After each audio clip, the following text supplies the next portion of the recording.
La verdad, solo la verdad, con Samuel Reyes. Buscamos establecer fielmente la coincidencia entre la afirmación y los hechos o la realidad a la que dicha afirmación se refiere. La verdad, solo la verdad.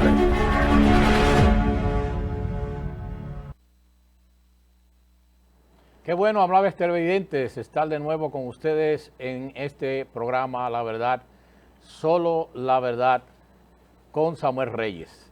Les invito a estar pues esta hora con nosotros y podrá disfrutar de un contenido que le va a ayudar a usted a formar una mejor opinión sobre varios temas. Vamos a estar hablando sobre educación, como es nuestra costumbre, y vamos al final también a presentar un panel en el cual participé en el Concilio Global de Naciones, celebrado recientemente en Colombia, en donde pude estar junto a representantes de Costa Rica, de Colombia, y me invitaron a mí a participar en ese panel sobre los derechos humanos.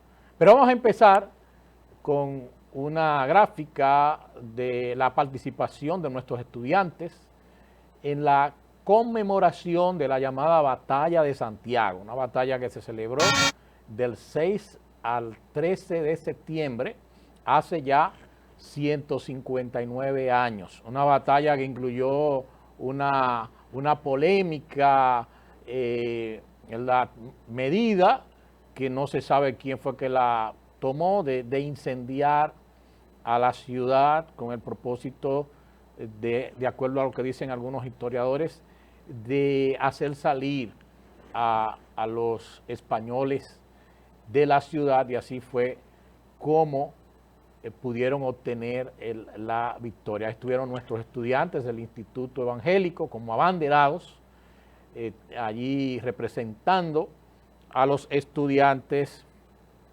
de aquí de Santiago en esa importante conmemoración. Estuvo presente en esa celebración la gobernadora Rosa Santos, quien obviamente fue la que estuvo al frente de la celebración.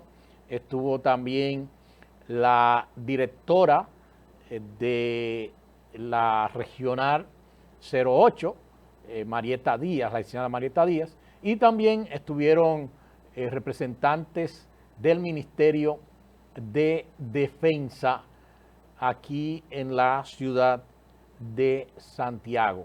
Así es que felicidades a la directora regional, Marieta Díaz, por esta celebración que junto al Comité Permanente de Enfermerías Patrias, pues realizaron aquí en Santiago, de esa batalla con la cual se puso fin a la anexión de nuestro país a España, porque celebramos el 16 de agosto como el Día de la Restauración, pero esa batalla del 6 al 13 de septiembre, la batalla de Santiago, fue la que finalmente logró el derrotar a las tropas españolas que estaban pues aquí apostadas para mantener su dominio durante la anexión a España.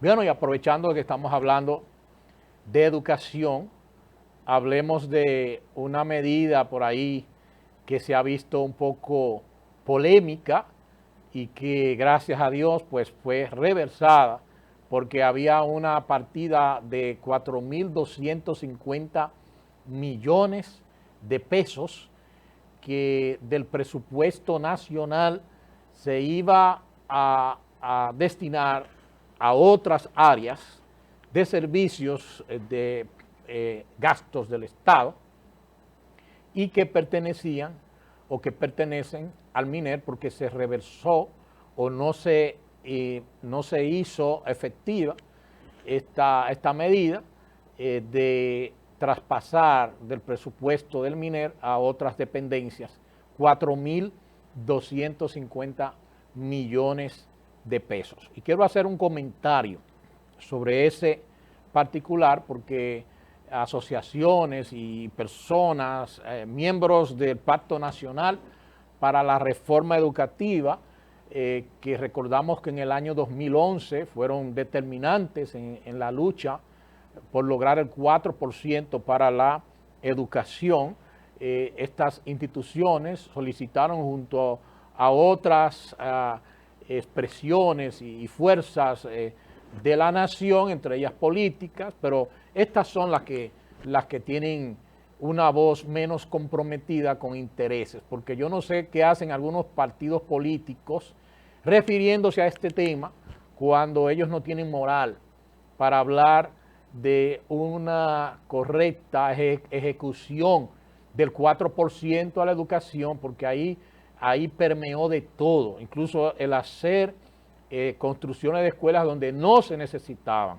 Hay un caso ahí en La Vega de una escuela que se construyó en donde no estaban solicitándola, y luego entonces, como la comunidad reclamó, entonces le construyeron la escuela donde ellos la necesitaban, porque tenían que desplazarse una cantidad considerable de distancia para poder llegar a la escuela que construyeron.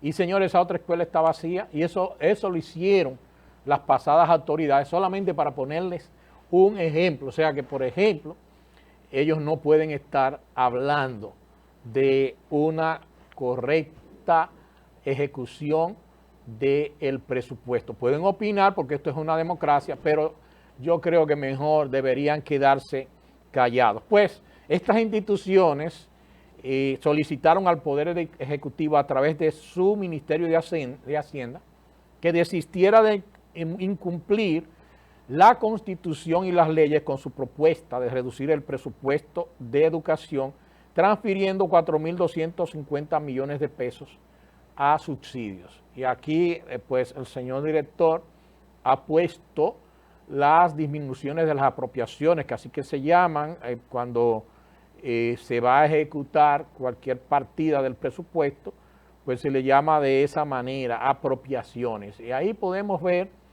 que el Ministerio de Educación, por razones de no haber ejecutado estas apropiaciones, podía ser objeto de que se le transfiriera ese monto, 4.250 millones de pesos. Y si usted nota, hay mucha gente que no lo ha notado porque nada más habla, pero no se va a la fuente.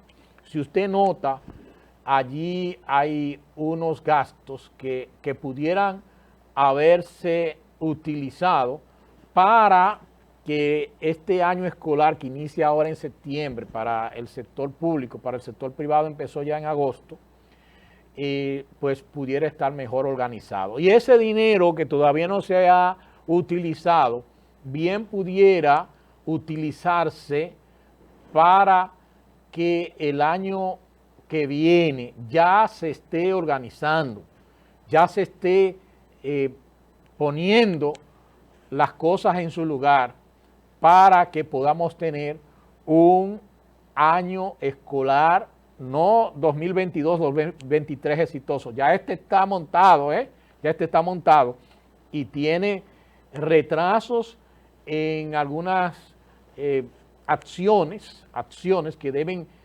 realizarse con tiempo, y vamos a referirnos a ellas. Pero si usted se da cuenta, esos 4.250 millones de pesos que se le iban a quitar al 4% de la educación, ya no se le va a quitar, era solamente una propuesta de modificación de la ley de presupuesto que se quería implementar, pero el intento estaba por ahí rodando. No es que no se iba a hacer, no soy tan ingenuo como para pensar que no había por lo menos una lluvia de ideas, entre las cuales estaba ya contemplado, porque ya lo habló hasta el presidente de la Cámara de Diputados, diputado Pacheco, habló de que eso se estaba pensando. Entonces, estas instituciones dicen que debe dársele respaldo a la agenda planteada por el ministro de Educación, Ángel Hernández, que contempla 5 puntos, rápidamente. Atención especial a la calidad de los aprendizajes de niños, niñas y jóvenes. Eso se oye bien. Número 2, prioridad a los aprendizajes de la lectura y la escritura en los primeros 4 años de escolaridad. También eso debe hacerse. Número 3, desarrollo de un plan de acompañamiento y evaluación de desempeño docente. Eso se tiene que estar haciendo. Número 4, la mejora e intensificación de la formación docente. Eso se está haciendo también. Número 5, el impulso al uso de la tecnología en los procesos educativos y la mejora en la gestión y calidad del gasto. Eso se ha estado haciendo y creo que Ángel Hernández, con las declaraciones que ha dado, está tomando ese tipo de medidas. Ahora, ¿cuáles son las medidas que yo propongo? Porque esas medidas que se están allí proponiendo por este pacto son las medidas que desde hace 11 años se está diciendo que deben tomarse. Y de alguna manera, año tras año, se han estado haciendo estas cosas. Se ha estado trabajando en que los docentes pues mejoren su desempeño. Se ha hablado de excelencia de los directores de centro. Eso está perfectamente bien que así se piense. Pero yo tengo aquí 7 medidas que son mis recomendaciones para que el año escolar del MINER sea exitoso y que deben tener listos al inicio del año escolar. Número 1, lógico, los planteles deben estar debidamente habilitados. Los planteles, cuando se inicia el año escolar, la mayoría tiene grandes deficiencias, graves deficiencias en todos los sentidos. No me voy a poner a decir en qué consisten, pero lo saben los mismos incumbentes. Número 2, el personal docente y administrativo de cada centro debe estar completo desde el primer día. Eso no se está logrando. No se está logrando en la mayoría de los centros. Número 3, deben tenerse a tiempo en el pasado año escolar, en el año escolar 2021-2022, no se tuvieron a tiempo los libros de texto y los registros de los diferentes grados. No se tuvieron a tiempo. Los libros de texto vinieron a estar ya al final del año escolar, en el mes de marzo aproximadamente. Número 4, que haya una convocatoria efectiva de los estudiantes desde el inicio, con alrededor del 60% de los inscritos. En los primeros días a las escuelas públicas casi no van estudiantes, en los primeros días del año escolar, casi no van. Entonces debe mejorarse eso.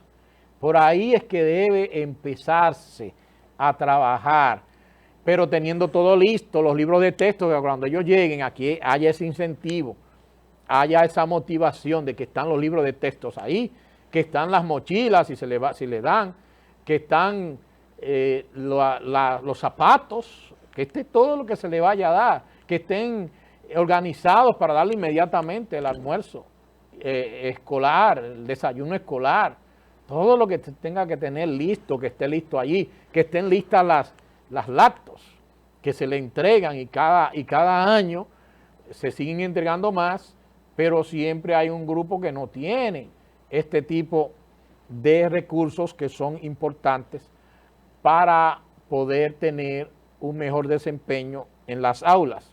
Número 5, eso se cae de la mata. Cumplir fielmente el calendario escolar sin las interrupciones de la ADP, de esas interrupciones que son odiosas, que van desde una convocatoria a una reunión que tiene la ADP y ya entonces se suspenden las clases, o esas huelgas que hace la ADP que deberían ser ilegales porque interrumpen un servicio esencial. Los servicios esenciales como las telecomunicaciones, el transporte, la educación y la salud no deberían permitirse que sean festinadas por las huelgas. No deberían permitirse. Debería haber una legislación que deberían ir ante un juez para que sea el árbitro de si están o no estos gremios, estos grupos, están o no en la razón, en las cosas que están solicitando, y que determinen si realmente por detrás lo que hay es una simple pero grave interés político. Número 6, un proyecto educativo de centro y plan anual ajustado realmente a las necesidades específicas de cada centro y que contemplen la integración de la comunidad en las empresas que están cerca los comercios, pero por sobre todo los padres, las madres que estén integradas. Una cosa que a mí me da mucha pena es que se ha hablado de que bonos como el bono luz, bono gas, etcétera, ayudas a madres solteras, todo lo demás, se hace sin realmente tomar en cuenta que esto debe ayudar a la integración de estos padres y madres que reciben esa ayuda del Estado al quehacer de la escuela. Hay que integrarlos más, porque los padres, atentos a que reciben sus hijos una educación supuestamente gratuita, pero que nos cuesta a todos los ciudadanos lo que allí se invierte, oiga bien, para como que se malgaste, vayan a darle una vuelta a sus hijos, cómo les está yendo, que vayan a hablar con los maestros, que participen en las actividades que organiza la escuela, que van desde la escuela para padres, que van desde las actividades que deben realizarse y que deben participar los padres. Tienen que haber actividades culturales, tiene que haber teatro, tiene que haber música, pero música, por favor, que no sea la música pornográfica que están ya acostumbrados a ver esos jóvenes, que sea música cultural, que vayan artistas a las escuelas. Señor Ministro de Educación, recuerde que usted debe también velar porque esos muchachos reciban cultura, que lleguen hasta ellos ese tipo de actividades, porque lo que yo veo que muchas veces que lo trasladan hasta los diferentes teatros y se olvida que debería hacerse allá en el mismo centro. Hay muchos centros educativos que tienen muy buenos salones de actos. Número 7, la administración pulcra y diáfana de los recursos del 4%, enfocados en el logro de la excelencia académica antes que en la burocracia administrativa. Que se invierta el dinero en los niños, que se invierta el dinero en los estudiantes.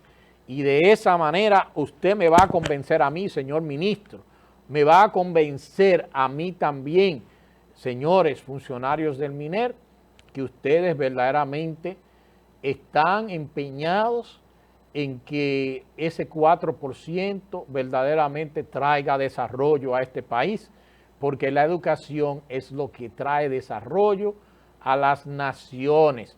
Desde tiempos de Martín Lutero, que fue el que inventó la escuela pública, oiga bien, desde ese tiempo se pudo notar como Alemania surgió como una nación desarrollada, luego siguieron las demás naciones que fueron pues adoctrinadas, si se quiere decir así, discipuladas por los reformadores. Empezaron a surgir estas naciones y se volvieron hasta el día de hoy como ejemplos de desarrollo. Ahí está Suiza, ahí está Inglaterra, ahí está Noruega, ahí está Finlandia, ahí están todas estas naciones que abrazaron el protestantismo y que vieron en la educación una forma de que la gente pudiera conocer más de la palabra de Dios, pero para eso tenían que educarse. Y por eso ellos sacaron la educación de ser algo para las élites, para los nobles, para los reyes, para los pudientes, y la llevaron al pueblo. Uno de los grandes aportes de la reforma protestante. Les voy a hacer descansar un poquito y volvemos después de un breve anuncio comercial. La verdad, solo la verdad, con Samuel Reyes.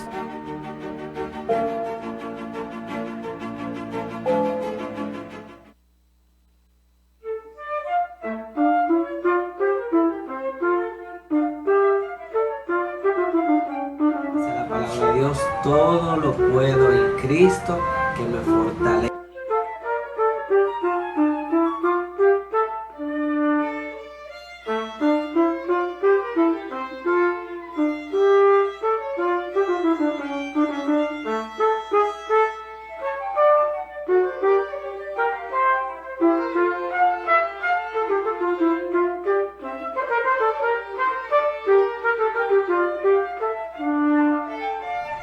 Instituto Evangélico, Avenida Juan Pablo Duarte 110, teléfono 809-582-2473. La verdad, solo la verdad.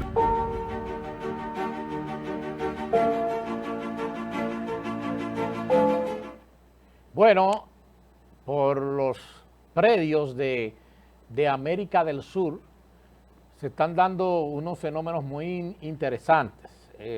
Vemos como que hay una reacción hacia las políticas de izquierda que no han gustado mucho a esas poblaciones que se dejaron encantar como con esos flautistas de Hamelin, que muchas veces son los políticos y bueno, engatusan a mucha gente. Y vemos en el caso de Gabriel Boric en Chile, que ganó las elecciones presidenciales en segunda vuelta. No fue en primera, fue en segunda vuelta y con un apretado margen contra Kast, aquel que estaba, ¿verdad?, representando, lamentablemente un poco extremista en cuanto a sus planteamientos, pero para Boric yo prefería mil veces a Kast. Y Gabriel Boric, hoy presidente de Chile, ha tenido una gran derrota porque ellos apostaban a que iban a tener la aprobación en un plebiscito. Ese es Jair Bolsonaro de Brasil.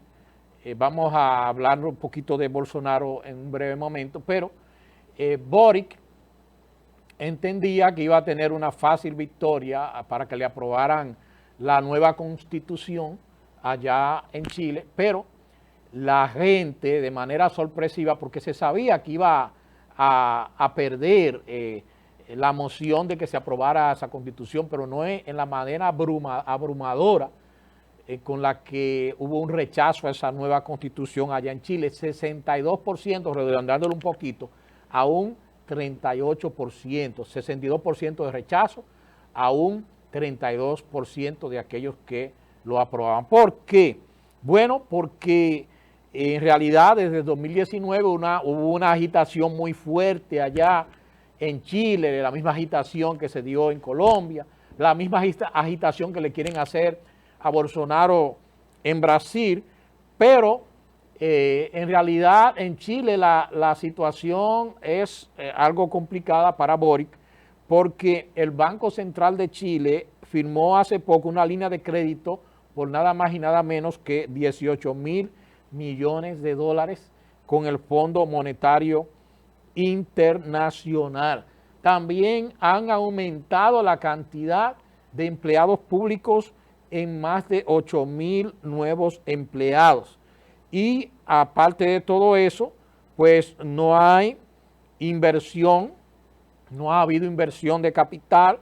La producción minera cayó un 6.4% anual, la industrial sobre un 3%, el comercio se desplomó sobre un 11%, lo que refleja que el poder adquisitivo se ha estado deteriorando en ese país. También con la ganancia, con el triunfo de Boric, mejor dicho, más de 50,000 millones de dólares de los empresarios fueron sacados de Chile. Y entonces ahí se ve cómo han estado perdiendo apoyo. Y ellos se olvidaron de que ganaron por poco margen, no buscaron concertación, querían hacer una aplanadora y todo el mundo que se oponía a lo que ellos decían, pues los mandaban a callar la boca.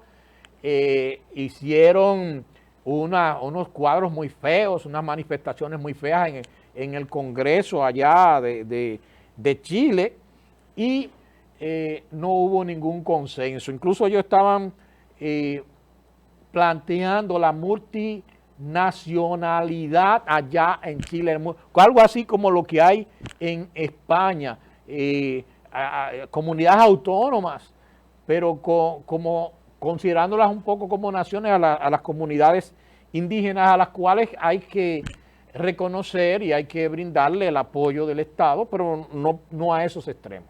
Entonces, perdió Boric ese plebiscito por la tosudez de él y muchos de los que están a su lado, aun cuando ahora él va a tener que negociar para poder incluso hasta mantenerse ahí en el poder. Y vamos a ver esas gráficas de Bolsonaro en Brasil, porque ahí los medios aquí dicen que Bolsonaro se va. Mire, eso está muy difícil, que Bolsonaro se vaya. Con un apoyo contundente, 200 aniversario de la independencia de Brasil, y la gente se reunió en Brasilia, la capital federal de Brasil, para darle un apoyo contundente allá en Brasilia, el 7 de septiembre pasado. Inmensa cantidad de gente. Pero se dio también otra manifestación en la cual también en ese mismo día pidieron la presencia de Bolsonaro en la famosa playa de Copacabana. Ahí está, playa de Copacabana en Brasil. 3 horas antes de que llegara Bolsonaro, había millones de personas ya congregadas en ese lugar. Señores, Bolsonaro aparentemente tiene todas las de ganar en las elecciones presidenciales, ganar su reelección allá en Brasil. Y a uno que no le está yendo muy bien, por su lado, es al presidente de Colombia, que recién estrenado, ya le convocaron una marcha en contra de las medidas que él ha propiciado allá en Chile, unas reformas que quiere hacer para subirle los impuestos a todo el mundo. Ya lo hemos hablado aquí, pero le han fijado para el 26 de septiembre una convocatoria en la cual se le está exigiendo, como él le exigió también al gobierno pasado de Iván Duque, se le está exigiendo que él no ponga en vigencia esa reforma fiscal, porque el pueblo no desea eso, que lo que él prometió era todo lo contrario a eso, que él dijo que iba a reducir el gasto público, que él dijo que iba a reducir la corrupción en más de 50.000 billones, oiga bien, de pesos colombianos. Él lo iba a reducir, iba a controlar la corrupción para poder destinar el dinero que desde eso se ahorrara en el beneficio de la gente. Y lo primero que hace es proponer una reforma fiscal en donde hasta la educación lamentablemente va a tener que sufrir del recorte y también aumento de gastos. Vamos entonces a ver el video que les prometí acerca de nuestra participación en un panel allá en el Concilio Global de Naciones, en donde estábamos representando nuestro país, pero hablé acerca de los derechos humanos, la fuente principal, que es la palabra de Dios. Queremos compartir un poco sobre la coalición latinoamericana por los derechos humanos. Todos ustedes recibieron este brochure y está en sus manuales. Vamos a empezar, allí en sus carpetas, perdón, vamos a empezar con la coalición latinoamericana por los derechos humanos, que es la primera que está al interior de ustedes. La coalición, les queremos compartir un poquito de la historia. La coalición viene conformándose desde hace año y medio, desde la mesa de familia. Pero lo bueno es que lo hemos venido haciendo en unión con la mesa política, con la mesa de gobierno. Y lo que nos hemos dado cuenta es que es importante trabajar en equipo. La coalición ha entendido dos aspectos que son muy relevantes y son muy evidentes, y es la unidad y la estrategia, porque estamos pasando de lo que entendemos desde lo teórico para venir a la aplicación práctica. Y cuando hablamos de unidad, la hemos experimentado realmente. Entendemos el poder de la unidad. Entendemos que para nuestro Dios, que es unidad, Él nos está respaldando para que nos unamos y avancemos en lo que Él nos está viniendo a asignar. Pero para esta unidad requiere definitivamente humildad. Y lo hemos visto en este año y medio que hemos avanzado, pero también permanecer. Pero permanecemos porque estamos decididos a recibir la gracia del Señor Jesús. Y comprendemos que, como dice Filipenses 2, que haya en vosotros, en cada uno de nosotros, este mismo sentir que había en Cristo Jesús, de que cada uno no busque sus propios intereses egoístas, sino los intereses de Dios, del reino y por supuesto de la coalición. Y eso es lo que necesitamos. Y acá quiero hacer como un llamado a todos. Si vemos que ya ha avanzado la coalición, es porque hemos visto esa gracia del Señor sobre nuestras vidas para que la coalición siga avanzando y se esté constituyendo y se conforme de una manera real. Tenemos clara la ruta a seguir hacia donde apuntamos, porque nos queremos presentar en organismos internacionales. Y además de unidad, queremos también decir que es una estrategia en sí misma. ¿Por qué? Porque nosotros nos venimos presentando como organizaciones civiles. No nos presentamos como organizaciones religiosas, sino como organizaciones civiles que estamos legalmente constituidas. Y desde allí entonces nosotros podemos llegar a decir, tenemos muchas cosas en común. ¿Qué tenemos en común? Nuestra fe, la defensa por la vida, por la familia, por la libertad. ¿Y desde dónde lo hacemos? Desde los derechos humanos. Por eso es muy importante que lo que acaba de decir ahorita Margarita Rey, podemos saber que nosotros tenemos la base de los derechos humanos, pero desde la palabra de Dios. Y los otros no lo están haciendo de igual manera. Así que hoy queremos insistir que los derechos son naturales, individuales e inalienables. Y queremos ahora presentarles a ustedes quiénes somos rápidamente. ¿Quiénes somos? Somos una organización dedicada a capacitar, brindar herramientas jurídicas y sociales. Esta va a aparecer acá en pantalla de ustedes. Herramientas jurídicas y sociales, y estratégicamente organizar a las organizaciones civiles para defender y preservar los derechos humanos en Latinoamérica de manera efectiva. Estamos constituidos ¿cómo? Por 12 organizaciones que ya hemos dicho sí, y estamos a la espera de 8 más que verbalmente han expresado su deseo de estar con nosotros. Nuestro reto, ¿cuál es? Que vengan más organizaciones a conformar la coalición para tener un bloque unido de mayor impacto. Ahora los dejo con Ileana Flores para seguir hablando sobre la misión. Bueno, buenos días. Yo soy la coordinadora de la mesa política, de estrategia política, y como dijo el padre Lucho, estamos trabajando conjuntamente. Ahora que Travis Weber hizo su presentación, yo quedé impactada. Ellos tienen casi 50 años de estar con este tipo de estructura.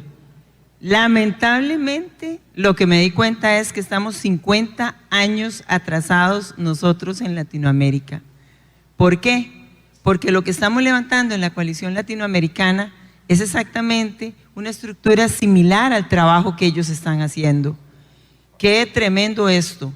Bueno, sin embargo, quiere decir que vamos por buen camino y que podemos acelerar ese tiempo, puesto que hay gente que va delante de nosotros y podemos buscar esas alianzas, que es lo que nosotros hacemos, para poder avanzar en el tiempo lo que hemos descuidado en el tiempo. Perdonen que lo diga así, pero es la realidad, lo hemos descuidado. Otros están sentados y nosotros no estamos sentados ahí. Voy a decir cuál es la misión. Organizar y capacitar a las organizaciones civiles estratégicamente para defender la vida desde la concepción, la familia natural y las libertades individuales e impactar culturalmente, políticamente y socialmente la región de América Latina.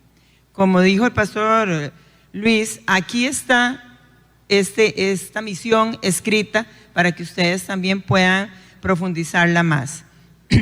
Quiero compartirles uno de los objetivos.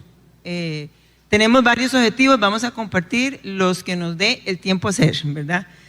El primer objetivo, que es tener el máximo de representación de sociedades civiles inscritas ante la OEA, que sean nuestra voz de defensa y acción en todos los asuntos asociados o a nuestros intereses. En este momento, todos conocemos casi la participación del Congreso Iberoamericano para la Familia, pero no es suficiente, necesitamos varios frentes, porque nuestro enemigo está en varios frentes y está en diferentes líneas. Está en familia, está en educación, está en cambio climático, está en tecnología, y nosotros solo estamos en uno o dos frentes. Necesitamos ser parte de todos los frentes y la coalición busca integrar todo ese proceso. Y buscamos entre todos los que estamos acá los contactos que ustedes tengan de organizaciones civiles que quieran ser parte de nuestra coalición, que estén jurídicamente constituidas y podamos inscribirlas. El propósito de la coalición no es únicamente OEA, el propósito de la coalición es más amplio. Tenemos un ejemplo práctico en Costa Rica, donde nosotros de esa manera, con una coalición, nos organizamos y participamos a nivel internacional para hacer defensas o apoyar defensas, como el caso Manuela de El Salvador, que creo que algunos lo conocen. Lo apoyamos, hicimos un amicus curiae desde nuestra nación, nuestras organizaciones locales, para sumarnos al proceso y ser más los que tenemos esa participación. Al enemigo le da miedo cuando sabe que estamos organizándonos de una manera como ellos lo han hecho y que nosotros ya hemos despertado. Un segundo objetivo es proveer acceso a los proyectos y documentos que se presentan ante los organismos internacionales, que afectan o benefician en nuestros intereses. En otras palabras, al estar en estos organismos internacionales, la puerta se nos abre para nosotros tener acceso a cierta información que es muy privada y poder entonces nosotros saber cuáles están alineados en nuestros intereses de coalición y como familia de la fe, y cuáles están en contra de nuestras libertades, de la vida y la familia. El tercer objetivo es estar presente en los diálogos internacionales de defensa de los temas de nuestros intereses y provocar resoluciones que impacten a favor de los derechos humanos que están violentando en contra de nuestras libertades. Mientras nosotros estamos aquí, estamos a la puerta del Congreso Mundial de Educación para lo que es educación universitaria, organizado por la UNESCO. El Instituto de la UNESCO en este momento tiene como agenda la formación de los docentes, un cambio en el currículum para formar los docentes. Quisiera saber cuántos de nosotros estamos sentados ahí o cuántos de nosotros participamos en la consulta que se hizo hace 2 meses a través de los webinars, que eran públicos y libres para que pudiéramos expresar qué tipo de currícula nosotros queríamos. Lamentablemente, déjenme decirles, yo estuve conectada ahí y no había participación nuestra. y lo que se viene es una formación con 7 líneas pedagógicas que dejan mucho que desear, centralizadas en pedagogía queer, pedagogía feminista, pedagogía de progreso, y así podríamos decir más. Pero por el tiempo, lamentablemente, no podemos ahondar en el tema. Pero necesitamos estar sentados en esos diálogos, no solo en la OEA, sino en todos esos organismos que rigen esas normas para nosotros. Un cuarto objetivo es ejercer la presión de una fuerza viva internacional que actúa como sombrilla para los movimientos por la vida, la familia, la educación y las libertades civiles. En otras palabras, lo que nosotros hemos entendido es que al estar allí presente en estos organismos internacionales vamos a presentar resistencia. ¿Qué tal si cada uno puede expresar esa palabra? Resistencia.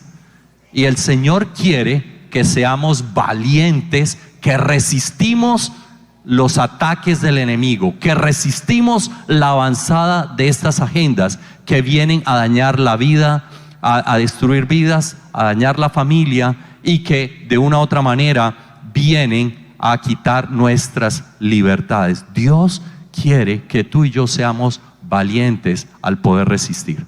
Cierro con el último objetivo que le vamos a compartir. No es el último que tenemos otros objetivos, pero por tiempo vamos a ir cerrando. Crear una red de apoyo legal, de investigación y de capacitación para una defensa de igualdad de oportunidades de los derechos humanos inalienables, individuales y naturales. Esta red de defensa significa que nosotros tenemos ya 3 campos de acción. En ese campo de acción vamos a tener un campo para capacitar legalmente abogados y vamos a tener un campo que es la participación consultiva ante los organismos internacionales y un campo de investigación. Y nuestra compañera Jessica Pérez, ella va a hablar sobre el campo. Bueno, muy buenos días para todos. Es un honor estar en este lugar, ¿cierto? Ver toda Latinoamérica en conjunto trabajando por las naciones. Como lo han dicho mis compañeros, nosotros tenemos un fundamento primordial para la coalición latinoamericana. Nosotros partimos de la base fundamental y es que los derechos son naturales e inalienables. Nosotros nos estamos enfrentando frente a un sistema progresista que, si bien es cierto, desconoce por completo esta connotación de los derechos naturales.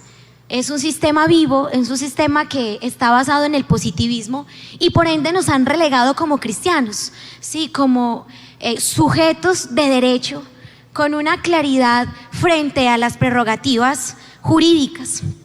Entendemos que esos derechos son inamovibles, inalienables, son naturales, es decir, son anteriores a la creación del Estado, son anteriores a la creación de la misma ley humana.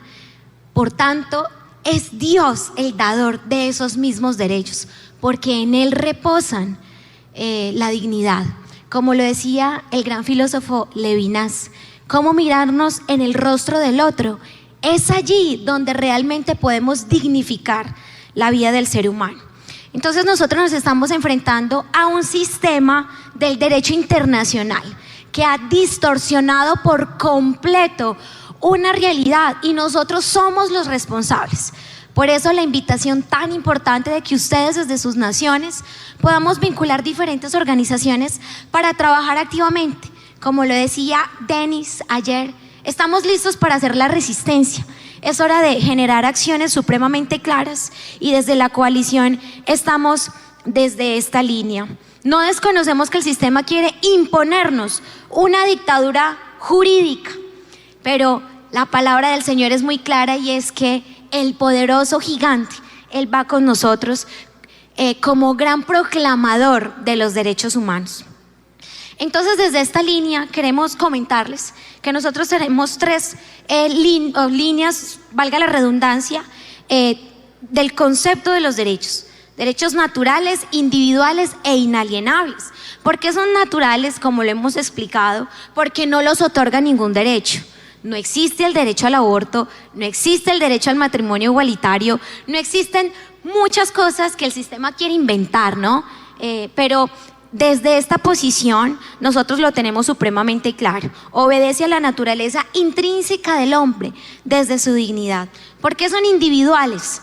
Porque es importante reconocer de que Dios en su esplendor y en la creación misma le dotó al ser humano de individualidad. Es decir, si no reconocemos al ser humano como un individuo, pues entonces no vamos a producir o no vamos a trabajar en procesos sociales. Necesitamos reconocer la individualidad y a partir de esa individualidad entonces podemos construir proyectos o procesos comunitarios. ¿Y por qué son inalienables? Porque no se pueden renunciar, no se pueden quitar, no se pueden menoscabar. Nosotros estamos frente a una batalla cultural. Lastimosamente, las organizaciones internacionales que se dicen ser protectoras, garantistas de los derechos humanos, los gobiernos, las cortes constitucionales en cada nación han tergiversado, han dado un giro netamente vergonzoso. Ustedes y nosotros somos los encargados. Si nosotros no tomamos una posición clara en este tiempo, entonces, ¿quién más lo va a hacer? Dios nos está llamando a esta realidad. Y siguiendo en esta misma línea, entonces nosotros trabajamos sobre 6 fundamentos o principios. La protección de la vida desde la concepción, la protección del matrimonio natural no es negociable. Nosotros no negociamos, nosotros no nos mezclamos frente a doctrinas erradas en cuanto a las líneas doctrinales desde la línea jurídica. La protección con la autonomía de los derechos de los padres a educar a sus hijos. Es una batalla que estamos dando rotundamente. Cuarto, protección de la libertad de conciencia, pensamiento y expresión. Levinas es un gran filósofo que yo admiro y él hablaba de la conciencia, ¿no? Nos pueden quitar todo, pero que no nos quiten la conciencia. Entonces tenemos que ser muy estratégicos de cómo atacar este punto. Protección de la libertad religiosa. Si expropias al hombre de la libertad religiosa, si expropias al hombre de su libertad de conciencia, pues entonces lo estás aniquilando y lo estás eliminando. Y la protección a la libertad de asociación. Y para finalizar, entonces, tenemos unos campos de acción supremamente importantes. Como primera medida, tenemos el Observatorio Social y Jurídico. Celebramos con buena voz la fundación y la creación de este Observatorio Social porque buscamos que a nivel latinoamericano nos organicemos, ¿sí? Es decir, podamos empezar un proceso de investigación clara frente a lineamientos, frente a vulneraciones, porque pues para nadie es un secreto que en nuestros estados, nuestros países latinoamericanos, hay vulneraciones, salimos a marchar y eso es importante, pero se vuelve más una foto, un paisaje. Con este observatorio social lo que buscamos es poder retomar, recoger la investigación jurídica y la investigación de casos que se están dando en cada país de Latinoamérica. ¿Para qué? Para accionar y para llevarlos ante los organismos internacionales. Lastimosamente, la Corte y la Comisión está completamente ideologizada, progresista, y cuando hacemos investigación en esa línea vemos que estos derechos o están tergiversados o son completamente invisibilizados. Es allí donde nosotros queremos trabajar fuertemente. Como segundo punto, es el Centro de Pensamiento para Activistas y Juristas. Bueno, queremos contarles que tenemos ya pronto una capacitación para 144 abogados en toda Latinoamérica con una organización internacional. Buscamos que nuestros abogados, nuestros juristas, realmente podamos dar esa batalla jurídica y legal. Y esta organización provee no solamente este entrenamiento y acompañamiento, sino también otros recursos. Y por último, la coalición con estatus consultivo ante la OEA. ¿Eso qué significa? Lo que explicaba Ileana es que nosotros como coalición tenemos la garantía o tenemos la oportunidad de consultar, de participar no solamente de manera activa, yendo a las reuniones, a los congresos, sino tener voz y voto, es decir, pronunciarnos claramente. Y con todo ello, ya que me queda un corto tiempo, yo quiero leer algo muy corto que escribí. Es por ello que el día de hoy, a viva voz, proclamamos que los cielos y la tierra sean testigos que reconocemos que este conjunto de valores esenciales pertenecientes al ser humano son los derechos asignados al hombre por la ley de la naturaleza, esto es, por el mismo creador de los cielos y la tierra. Estos no dependen de la creación de un sistema jurídico o de las prerrogativas otorgadas por voluntades humanas. Son anteriores a la misma creación del mundo. Por esta razón, hoy declaramos, sobre todo Latinoamérica, que sus oídos son abiertos, sus lomos recobran fuerzas, sus rodillas endebles son fortalecidas y que su frente es fuerte como un pedernal para dar esta batalla cultural. La valentía se hace sonar en las calles y las palabras de nuestro Señor Jesucristo, escritas en Gálatas 3:28, que dicen: ya no hay judío ni griego, no hay esclavo ni libre, no hay hombre ni mujer, porque todos vosotros sois unos en Cristo Jesús. Son la principal declaración y reconocimiento de la dignidad humana hecha por Cristo en la humanidad. Entonces aquí les dejo a nuestro compañero Samuel. Samuel, bienvenido desde República Dominicana. Muchísimas gracias. Me corresponde hacer simplemente una lectura acerca de la Declaración de los Derechos Humanos.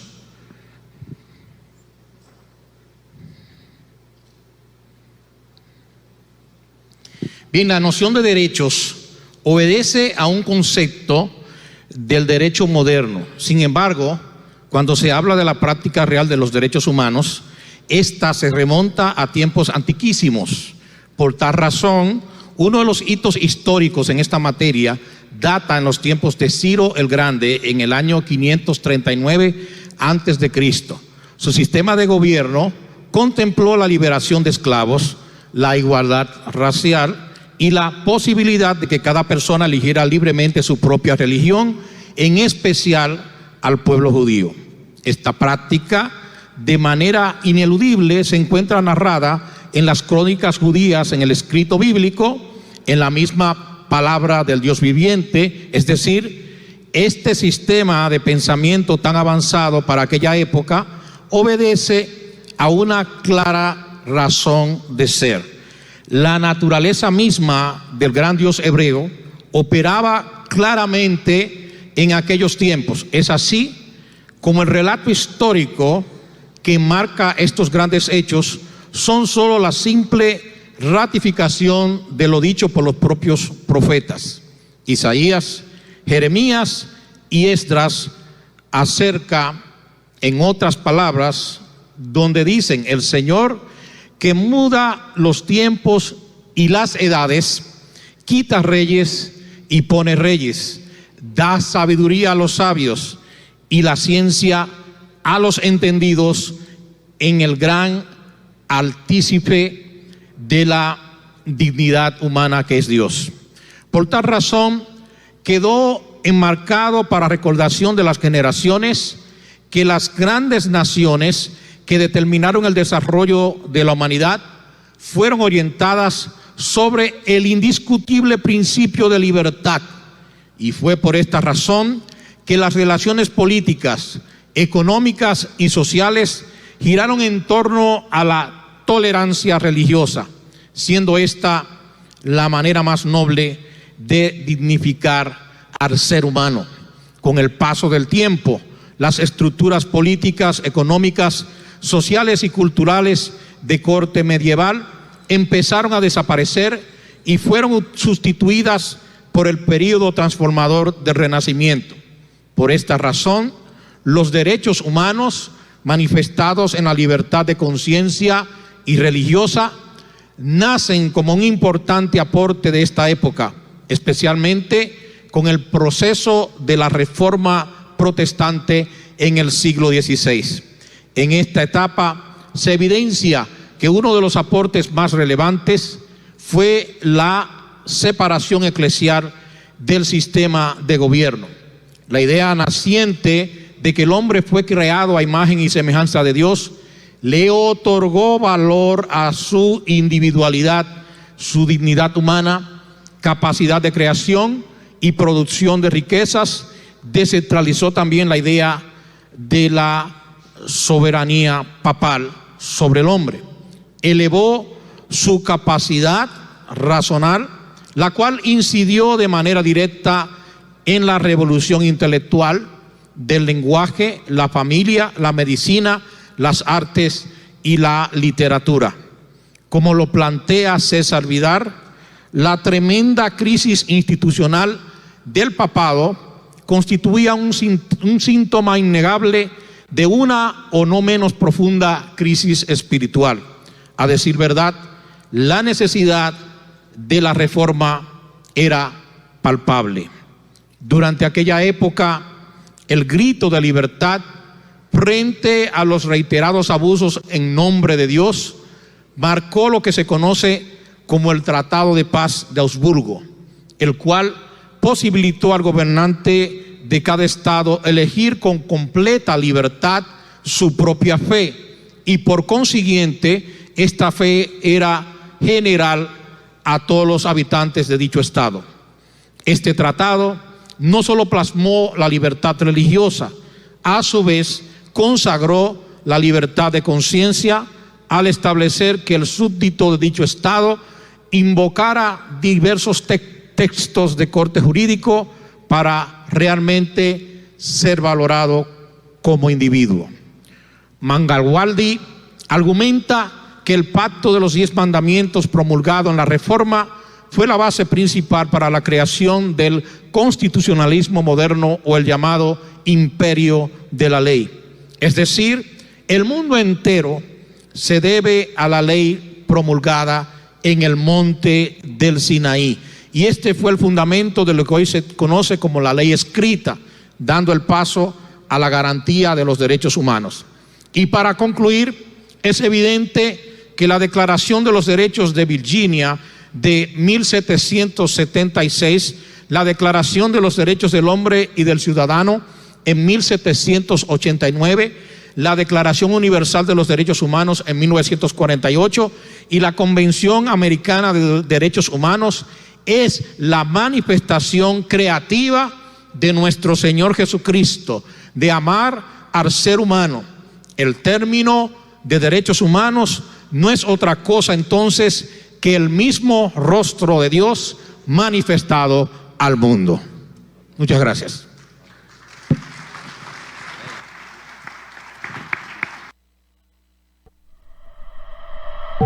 La verdad, solo la verdad, con Samuel Reyes. Buscamos establecer fielmente la coincidencia entre la afirmación y los hechos o la realidad a la que dicha afirmación se refiere. La verdad, solo la verdad.